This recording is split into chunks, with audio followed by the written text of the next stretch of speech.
வருகிறார் என்கிற சத்தம் கேட்டது. அந்த கன்னிகைகள் தீவட்டிகளை ஆயத்தம் பண்ணினார்கள் இருக்குல்ல, அந்த சவுண்ட் தான் இப்ப நமக்கு கிடைக்குது. நீங்க பாக்குற கடைசி அடையாளம் இதுதான். அது நடந்ததை நீங்க பாத்துட்டீங்கன்னா உங்க தீவட்டிகளை ஆயத்தம் பண்ணுங்க. எந்த நிமிஷமும் மணவாளன் வந்து கூட்டிட்டு போயிடுவார்னு அர்த்தம்.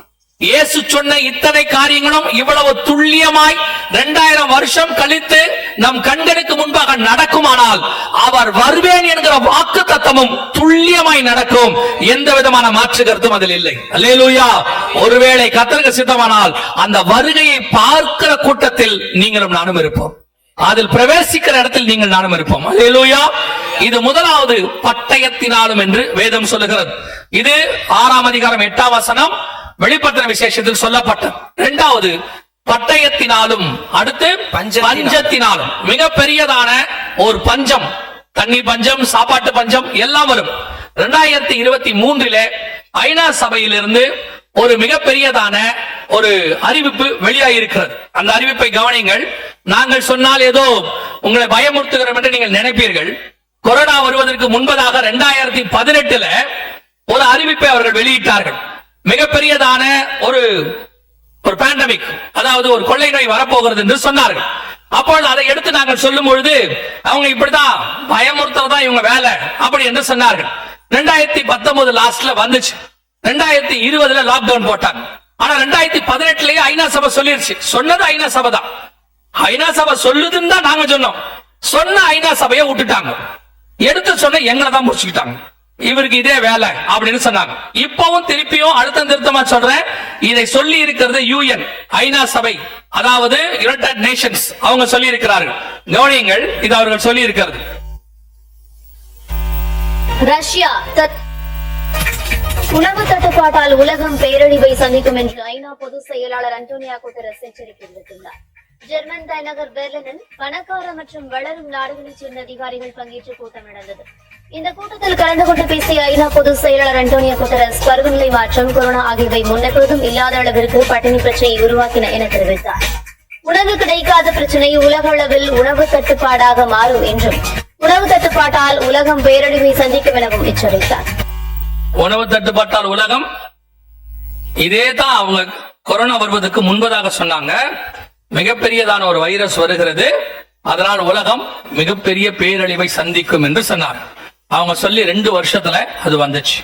இது 2023 அவங்களே சொல்லியிருப்பாங்க, கொரோனாவினால பொருளாதாரத்தினால மிகப்பெரிய பஞ்சம் ஒன்று வருகிறது என்று சொல்லி. இப்போ அந்த காலம் ஆரம்பிச்சிருக்கு. உலகளாவிய மிகப்பெரிய பஞ்சம் ஒன்று போய்கொண்டே இருக்கிறது. மிகப்பெரிய பஞ்சம், உலகளாவிய பஞ்சமா இருக்கு. இந்த 2-3 நாட்களாக நீங்கள் போய் சூடான் நாட்டு செய்தியை படித்து பாருங்க. சூடான் தேசம் மிகப்பெரிய உணவு பஞ்சத்தில் போகுது. இந்த மாதிரி அந்த செய்தி அப்படியே இருக்கு. ஆனா நாங்க இன்னும் எடுத்து வைக்கல. அந்த செய்தி அப்படியே இருக்கு.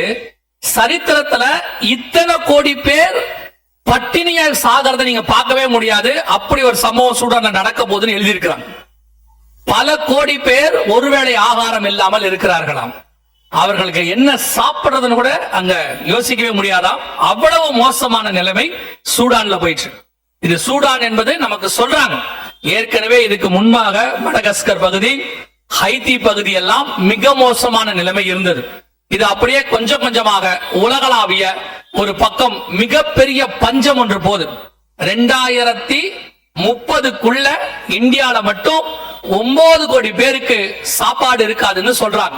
பாருங்க, காலநிலை மாற்றம் காரணமாக இந்தியாவில் 2030ஆம் ஆண்டுக்குள் சுமார் 9 கோடி இந்தியர்கள் பட்டினியால் பாதிக்கப்படுவார்கள் என ஆய்வு ஒன்றில் தெரிய வந்திருக்கிறது. இன்னும் ஒரு 4 வருஷத்தை பத்தி அவங்க பேசுறாங்க. 9 கோடி பேருக்கு ஆகாரம் இருக்காது என்று சொல்லி. இப்பவே இந்த ஒரு ஸ்ட்ரெய்ட் ஆஃப் ஹார்மஸ் அதை மூடினதுல இருந்து பல இடங்களிலே உணவு பஞ்சம் ஆரம்பிச்சிருச்சு. உலகளாவிய, அதாவது பிலிப்பைன்ஸ்ல வந்து லாக்டவுன் போட்டிருக்கிறாங்க. கொரியால, சவுத் கொரியால பார்ட்லி லாக்டவுன் போட்டிருக்கிறாங்க. எத்தனையோ இடங்கள்ல வந்து பாத்தீங்கன்னு சொன்னா எரிவாயு இல்லாததுனால மிகப்பெரிய பிரச்சனை. ஸ்ரீலங்கால ஒரே நாள் ராத்திரியில மட்டும் பெட்ரோல் 1 லிட்டருக்கு 85 ரூபாய் ஏற்றப்பட்டது. ஒரே நாள் ராத்திரியில மட்டும். இன்னைக்கும் மோசமான நிலைமையில் தான் போயிட்டு இருக்கு உலகளாவிய. இப்போ ஒரு பஞ்சகாலம் உலகம் சந்திக்கும். இந்த 3ஆம் உலக யுத்தத்தோடு கூட சேர்ந்து சொல்றேன், பஞ்சம் அதிகரிக்கும். இப்பவே நீங்க பாருங்களேன், ஸ்டேட் ஆஃப் ஹார்மஸ் மூடிட்டாங்க இல்லையா? உலகத்தில் உள்ள 20% அந்த காரியம் இதாகுது. அதே நேரத்துல இப்போ அமெரிக்கா இன்னொரு ஸ்டெப் எடுத்திருக்கு. அது அடுத்த பிரச்சனையை உருவாக்க போகுது. அவங்க இன்னொன்னு மலாக்கா பகுதியில் இருக்கக்கூடியதான இன்னொரு இதே மாதிரி ஸ்டேட் ஆஃப் ஹார்மஸ் மாதிரி ஒண்ணு இருக்கு. அதுக்கு மலாக்கா ஜலசந்தின்னு பேரு. அந்த பகுதியை அமெரிக்கா கைப்பற்ற போறேன்னு சொல்லுது. அதை கைப்பற்றினா அடுத்த 30% எரிபொருள் இருக்காது. உலகம் முழுவதும் மினிமம் 50% ஃபியூயல் காணாம போயிரும். காணாம போயிருந்தா வராது. மிகப்பெரிய இன்னைக்கே ஒரு பேரல் $100 தாண்டிருச்சுன்னு சொல்றாங்க. மிகப்பெரியதான பஞ்சத்தை நோக்கி உலகம் போய்கொண்டிருக்கு. நான் இந்தியாவை பத்தி பேசல, உலகத்தை நோக்கி பேசுறேன். உலகம் போய்கிட்டு இருக்கு. அது இந்தியாவிலும் பாதிப்பு வரும். எல்லா நாட்டுக்கு வரும்போது நமக்கு வரதான் செய்யும். நம்ம மாதிரி கொஞ்சம் ஓரளவுக்கு வளர்ச்சி அடைந்த நாடுகளே பாதிக்குமானால் சின்ன நாடுகளை குறித்து யோசிச்சு பாருங்க. சூடான்ல என்ன நிலைமையில இருக்கு என்பதை பாருங்க.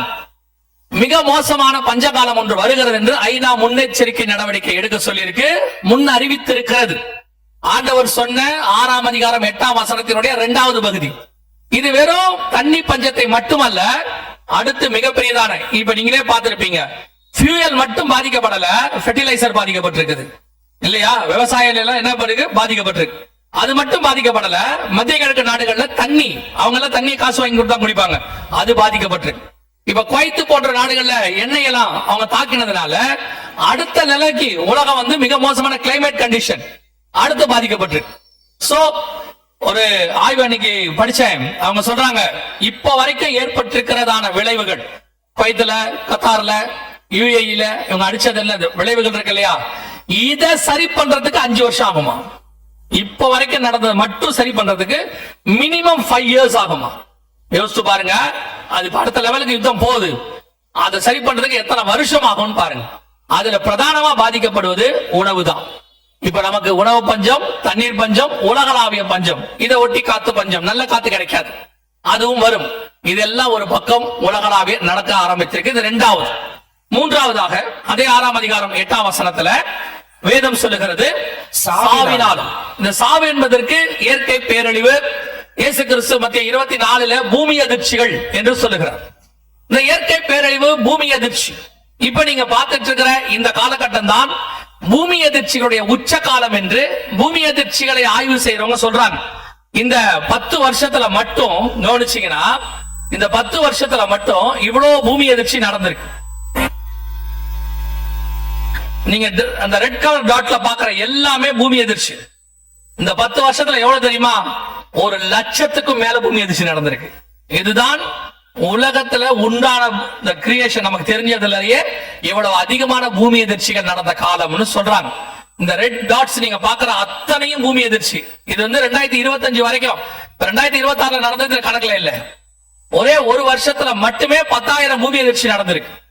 ஒரு நாள்ல 900 தடவை ஒரு நாடு ஆடி இருக்கு. வேதம் சொன்னபடி நாம் பூமி அதிர்ச்சிகளின் காலத்துல இருக்கோம். ஜப்பான் அனௌன்ஸ் பண்ணிருக்குது, கிட்டத்தட்ட 3 லட்சம் பேர் பாதிக்கப்படக்கூடிய அளவுக்கு ஒரு பூமி அதிர்ச்சி வரப்போகுது அப்படின்னு சொல்லி இருக்கிறாங்க. அவங்க நாட்டுல 3 லட்சம் பேர் பாதிக்கப்படக்கூடிய அளவுக்கு ஒரு பூமி அதிர்ச்சி வரப்போகுது அப்படின்னு சொன்னாங்க. நான் சொன்ன பாருங்க, எசேக்கியேல் 38:19 இஸ்ரேல்ல வரும்னு. இது இஸ்ரேல் சொல்லியிருக்கு. இஸ்ரேல்ல மிகப்பெரியதான நெக்ஸ்ட் இயர்ஸ் மிகப்பெரிய பூமி அதிர்ச்சிகள் இஸ்ரேலை தாக்க போகுது அப்படின்னு அவங்க சொல்லி இருக்கிறாங்க. இது எல்லாம் நம் கண்களுக்கு முன்பாக ஆண்டவர் சொன்ன மிக துல்லியமானது. இப்போ இந்த பூமி அதிர்ச்சிகளை குறித்து என்ன சொல்றாங்கன்னா, கணிக்க முடியல. மொராக்கோல ஒரு பூமி அதிர்ச்சி வந்துச்சு. அவங்க சொல்றாங்க இந்த பகுதியில பூமி அதிர்ச்சி வரதுக்கு வாய்ப்பே இல்லை, ஆனா வந்திருக்கு. இப்ப இயற்கையை எங்களால கணிக்க முடியலங்கிற இடத்துக்கு மனுஷன் போயிட்டான். ஆண்டவர் சொன்ன 3வது மிக மோசமான பேரழிவும் நம் கண்களுக்கு முன்பாக நடைபெற்றுக் கொண்டே இருக்கிறது. அதுல 4வது ஒன்று இருக்கிறது, மிக முக்கியமானது.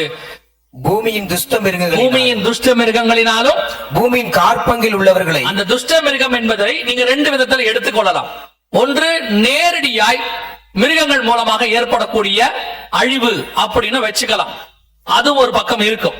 2வது, அதுல நான் யோசிக்கிறது என்ன அப்படின்னு கேட்டீங்கன்னா, கடந்த ஒரு 40 வருஷ காலமாக நீங்க எல்லாம் கவனிச்சு பாத்தீங்கன்னா, வந்த எல்லா கொள்ளை நோய்கள் அத்தனைக்கு பின்னாடியும் பாத்தீங்கன்னா ஒரு மிருகத்தின் பேர் இருப்பதை நீங்கள் கவனிப்பீர்கள். ஒரு எய்ட்ஸ்ல இருந்து எடுத்துக்கோங்களேன், ஒரு 20-30 வருஷமா அதுக்கு சிம்பன்சி குரங்கு தான் காரணம் அப்படின்னு சொன்னாங்க. அங்க இருந்தா அந்த வைரஸ் பரவுச்சு அப்படின்னு சொல்றாங்க.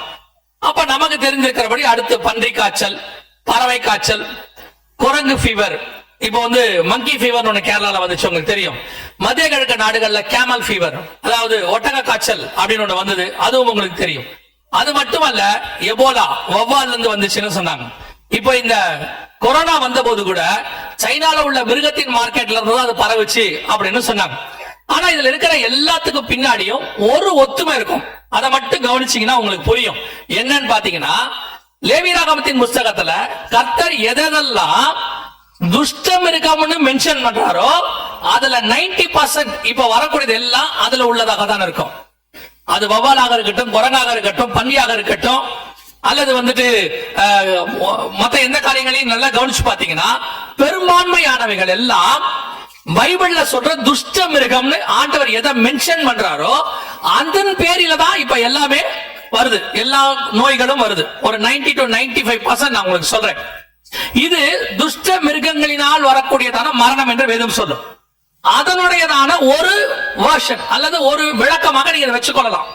நிறைய வியாதிகள் இந்த ஒரு 50 வருஷமா நிறைய வியாதிகள் பாத்தீங்கன்னா எல்லா துஷ்ட மிருகம், பைபிள் சொல்ற அந்த துஷ்ட மிருகத்தின் பேர்ல வருது, நம்ம கண்களுக்கு முன்பாக நடைபெற்றுக் கொண்டே இருக்கிறது.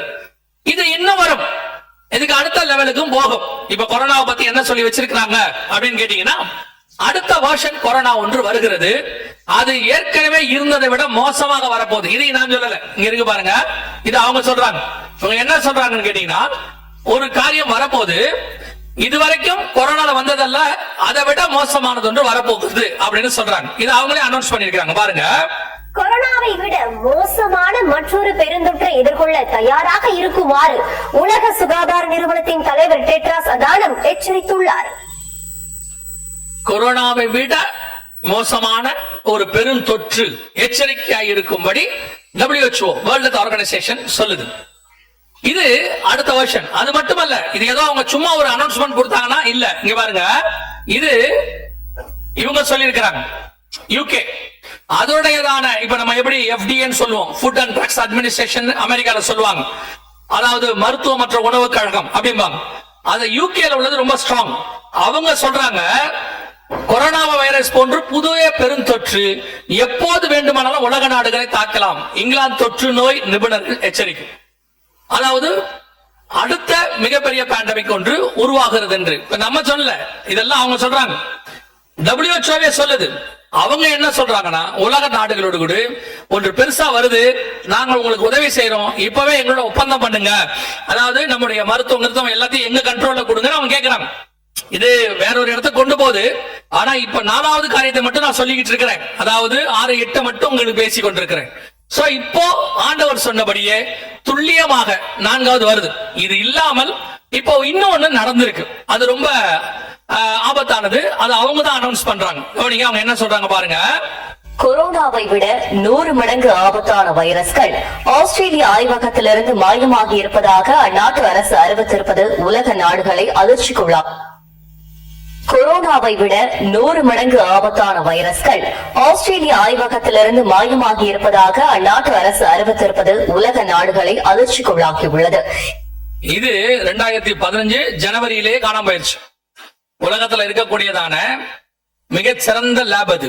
அதாவது உலகத்துல இருக்க காடுகள் இருக்கக்கூடிய விஷ பூச்சிகள், விஷ அந்த மிருகங்கள் எல்லாத்தினுடைய எச்சங்கள், அதோட வைரஸ் எல்லாத்தையும் கொண்டது ஆய்வு செய்வாங்க. அதுல இருந்து ஏதாவது மருந்துகள் கண்டுபிடிக்க முடியுமா, மனுஷனுக்கு யூஸ் பண்ணலாமா, அதாவது மருந்துகள் எதிர்ப்பு சக்திகள் கொண்டு வரலாமான்னு சொல்லி ஒரு ஆய்வு செய்வாங்க.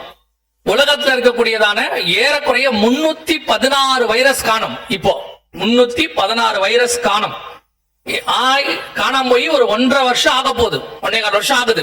இன்னும் அதுக்கான எந்த விதமான ரிப்போர்ட்டும் வரல, கண்டுபிடிச்சாச்சுன்னு சொல்லி. ஆனா என்ன சொல்றாங்கன்னா, இந்த வைரஸ் ஒருவேளை தப்பானவங்க கையில கிடைச்சி அவங்க அதை ஆயுதமா யூஸ் பண்ணா எப்படி யூஸ் பண்ணுவாங்க அப்படின்னா, இப்போ ஒரு உதாரணத்துக்கு கொரோனா வந்த போது ஒரு ரூமர், ஒரு வதந்தி இருந்துச்சு. என்னன்னு கேட்டீங்கன்னா, கொரோனா என்பது உருவாக்கப்பட்ட வைரஸ் லேப்ல இருந்து அத மனுஷங்க மேல பரவ விடுறாங்க அப்படின்னு ஒரு வதந்தி இருந்துச்சு. இன்னொரு பக்கம் அது சைனாவுடையதான மிருகத்தின் அந்த மார்க்கெட், அதுல இருந்து அந்த கிருமி பரவுச்சு அப்படின்னு சொன்னாங்க. இந்த 2 வகை இருக்கு. இப்ப ரீசெண்டா ஒரு ஆய்வுல இல்ல அது லேப்ல இருந்தா போச்சுங்கிறத நாங்க நிரூபிக்கிறோம்ல அவங்க சொல்லி இருக்கிறாங்க.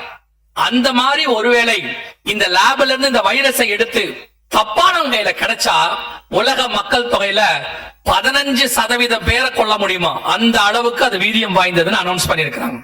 ஆனா பைபிள்ல 6ஆம் அதிகாரம் 8ஆம் வசனத்துல இந்த நாளும் சேர்ந்து பட்டயம், 3ஆம் உலக யுத்தம், நியூக்ளியர் வார், அதோடு கூட பஞ்சம், அதோடு கூட மிகப்பெரியதான பூமி எதிர்ச்சிகள் அல்லது இயற்கை பேரழிவு, அங்க இயற்கை பேரழிவு தான் இருக்கு, நேச்சுரல் கலாமிட்டிஸ், அதோடு கூட கொள்ளை நோய், இந்த மாதிரி காரியங்கள் சேரும் போது 25% பாதிக்கப்படும் இருக்கு. இது 15% பாதிக்கப்படும் இருக்கு. ஆனா நியூக்ளியர் வார்ல நீங்க கவனிச்சீங்கன்னா அவர் என்ன சொல்றாங்க அப்படின்னு கேட்டீங்கன்னா, நான் சொன்னேனே கடைசியா சொல்றேன், ஜோ பைடன் 500 கோடி பேர் வரை 5 பில்லியன் பீப்புள் அப்படிங்கிறார், சொல்லிட்டு போயிருக்கிறார். சோ இதெல்லாம் நமக்கு ஒன்றை சொல்லிக் கொண்டே இருக்கிறது. கடைசியில் நாம் ஏதோ ஒரு காரியத்தை கடந்து போக போகிறோம்.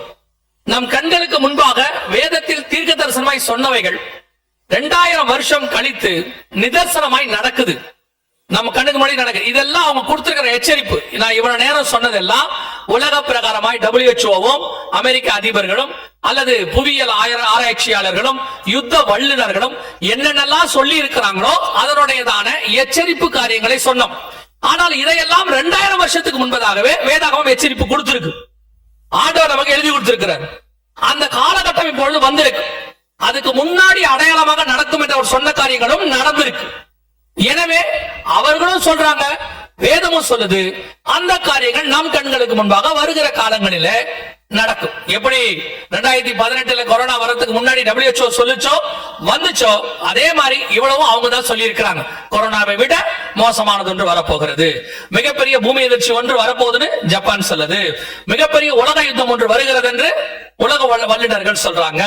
சோ இவங்க சொல்றது எல்லாமே பைபிளும் ஏற்கனவே சொல்லிருச்சு. ரெண்டையும் சேர்த்துதான் சொல்றோம். இது நம் கண்களுக்கு முன்பாக சம்பவிக்க போகுது. இதில் நடக்கும் போது, இத்தனை காரியங்களும் சம்பவிக்கும் போது உலகம் என்ன செய்யும், அரசாங்கங்கள், உலகத்தில் உள்ள பெரிய பெரிய சாம்ராஜ்யங்கள் என்ன செய்யும் நமக்கு தெரியாது. ஏன்னா கொரோனா வந்த போது அத்தனை பேரும் ஸ்தம்பிச்சு போய் நின்னாங்க. என்ன செய்யறதுன்னு யாருக்குமே தெரியல. அந்த கொள்ளை நோயிலிருந்து வெளியே வரதுக்கு என்ன பண்ணணும்னு 2 வருஷம் போராடினாங்க. 2019 இருந்து 2021 வரைக்கும் என்ன செய்யலாம் யோசிச்சு ஒண்ணு செஞ்சாங்க, எல்லாம் தனித்தனியா வீட்டுக்குள்ள இருங்கன்னு சொன்னாங்க. அவ்வளவுதான் அவங்களால சொல்ல முடிஞ்சிச்சு. ஏன்னா அவங்களால ஒண்ணும் செய்ய முடியல. அது நாங்க ஏதாவது செய்யற வரைக்கும் நீங்க என்ன பண்ணுங்க, கொஞ்ச நாள் எல்லாம் வீட்டுக்குள்ள இருங்க அப்படின்னாங்க. அதுதான் அவங்க செய்வாங்க. ஆனா இப்போ 4 வரப்போது ஒண்ணா அவங்க தான் சொல்லி இருக்கிறாங்க. இயற்கை பேரழிவு, கொள்ளை நோய், யுத்தம், பஞ்சம், 4 ஒண்ணா வரும். இந்த 4 ஒண்ணா வரும்போது என்ன செய்யணும்னு அவங்க வந்த பிறகுதான் யோசிக்க முடியும். ஏன்னா அவங்களுக்கு தெரியாது. ஒரு நியூக்ளியர் வார் வந்தாதான் நியூக்ளியர் வாரோட எஃபெக்ட் என்னன்னு அவங்களுக்கு தெரியும். அதே மாதிரி தான் இனிதான் நியூக்ளியர் வரும், வந்த பிறகுதான் அதோட எஃபெக்ட், அதுல ஜனங்க என்ன ஆவாங்க, அவங்களை எப்படி காப்பாத்தலாம்னு அவங்க எல்லாம் முயற்சி பண்ணுவாங்க. ஆனால் இதையெல்லாம் முன்னறிவித்த இயேசு இவைகள் சம்பவிக்கும் போது என்ன பண்ணணும்னு ஒண்ணு சொல்றாரு. அதை இந்த உலகம் ஏத்துக்காது. ஆனால் வேதத்தை தியானிக்கிற வாசிக்கிற நீங்களும் நானும் அதை ஏற்றுக்கொண்டுதான் ஆகணும். ஏன்னா வேற வழியும் இல்லை. ஏன்னா அவங்களும் வேற வழி சொல்ல போறது இல்ல. கொரோனால அவங்க எப்படி ஸ்தம்பிச்சு நின்னாங்களோ அதை விட மோசமா ஸ்தம்பிச்சு நிக்க போறாங்க.